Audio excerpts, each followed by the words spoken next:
Praise the Lord అండి. Good morning. ప్రభు పేరిట ఈ ఉదయకాల సమయంలో మీకు అందరికీ కూడా ప్రత్యేకమైనటువంటి వందనాలు తెలియజేస్తున్నాను. ప్రియ దేవుని బిడ్డలారా, ఈ ఉదయకాల సమయంలో గుడ్ న్యూస్ ని ధ్యానిద్దామా? పరిశుద్ధ బైబిల్ గ్రంథం నుంచి యెషయా గ్రంథము 60వ అధ్యాయము 20వ వచనం. నీ దుఃఖ దినములు సమాప్తములగును. ఆమేన్. దేవుని నామానికి మహిమ కలుగును గాక. ప్రియ దేవుని బిడ్డలారా, ఈ యొక్క ఉదయకాల సమయంలో దేవాతి దేవుడు మిమ్మల్ని అందరినీ కూడా సమృద్ధికరమైనటువంటి దీవెనల చేత దీవించును గాక. ఆమెన్.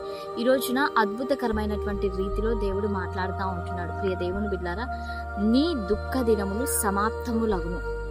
నీవు ఏ దుఃఖము చేత ఉన్నావో, ఏ వ్యాధి రుగ్మత చేత ఉంటున్నావో, ప్రియ దేవుని బిడ్డలారా, దేని గురించి అయితే ఆలోచించుకుంటూ ప్రార్థన చేస్తున్నావో, నీకున్నటువంటి సమస్యలను బట్టి, నీకున్నటువంటి పరిస్థితులను బట్టి, నీకున్నటువంటి ప్రతి విధమైనటువంటి శోధన ఆటంకాలను బట్టి నీవు కృంగిపోతా ఉండవచ్చు. కొన్ని సందర్భాల్లో నీవు బాగా నమ్ముకున్నటువంటి నీ వారే నిన్ను విడిచిపెట్టి వెళ్ళిపోవచ్చు. అయితే వీటన్నిటి కారణంగా నీవు దుఃఖపడతా ఉండవచ్చు. ఎన్ని అటెంప్ట్స్ నువ్వు ట్రై చేసినప్పటికీ కూడా ఉద్యోగం కోసం నువ్వు ఉద్యోగం పొందుకోలేక అనేక మంది చేత నువ్వు ఎందుకు పనికిరావు అని చీదరింపులు నువ్వు వింటూ ఉండవచ్చు. ఈ పరిస్థితులు ప్రతి దాన్ని బట్టి కూడా నువ్వు కృంగిపోతూ, నలిగిపోతూ, ఆవేదన చెందుతూ నీవు దేవుని సన్నిధిలో ఉంటూ ఉన్నావేమో. ఉదయం నిద్ర లేచినది మొదలుకొని పడుకునే అంతవరకు కూడా కొన్ని సందర్భాల్లో నిద్ర లేని పరిస్థితులకి కూడా నీకు ఎదురవుతా ఉండవచ్చు, నీ దుఃఖం కారణంగా, నీ బాధ కారణంగా. అయితే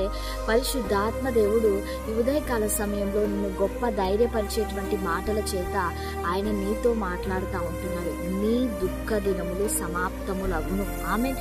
ఇక నీకు దుఃఖం కలగదు, నీ దుఃఖ దినములను నేను తీసివేసి ఉంటున్నాను అని ఈ రోజున దేవుడు నీకు వాగ్దానాన్ని ఇస్తున్నాడు. ఈ దేవుని బిడ్డలారా, దేవుని యొక్క వాక్యము నిన్ను ధైర్యపరుస్తుంది. దేవుని యొక్క వాక్యము నిన్ను ముందుకు నడిపిస్తుంది. కాబట్టి దేవుని నీ దుఃఖ దినములు సమాప్తములు చేశాడు అని ఉదయకాల సమయంలో నీవు నమ్ము, విశ్వసించు. దేవుని కార్యాలు నీవు ఉదయకాల సమయంలో చూస్తావు. ఆమె. మరి అందరం కళ్ళు మూసుకుందామా? ప్రార్థన చేసుకుందాం. పరిశుద్ధాత్మ దేవా, సర్వోన్నతుడా, సజీవుడానికి వందనాలు ప్రభావ. ఈ ఉదయకాల సమయంలో అయ్యా, ఈ కార్యక్రమాన్ని చూస్తున్న ప్రతి బిడ్డను కూడా మీరు జ్ఞాపకం చేసుకోండి, దీవించండి, ఆశీర్వదించండి. కృపలో మీరు సహాయం చేయమని అడుగుచుంటున్నాం. చక్కటి ఆరోగ్యంలో దయచేయండి. మీ బలం చేత, మీ శక్తి చేత మీరు నింపి ఈ దిన సమృద్ధి చేత ప్రతి బిడ్డను కూడా మీరు ఆశీర్వదించమని యేసయ్య శక్తి కలిగిన నామంలో అడిగి వేడుకొని పొంది ఉంటున్నాము తండ్రి. Amen. Praise the Lord. God bless you all. Have a nice day.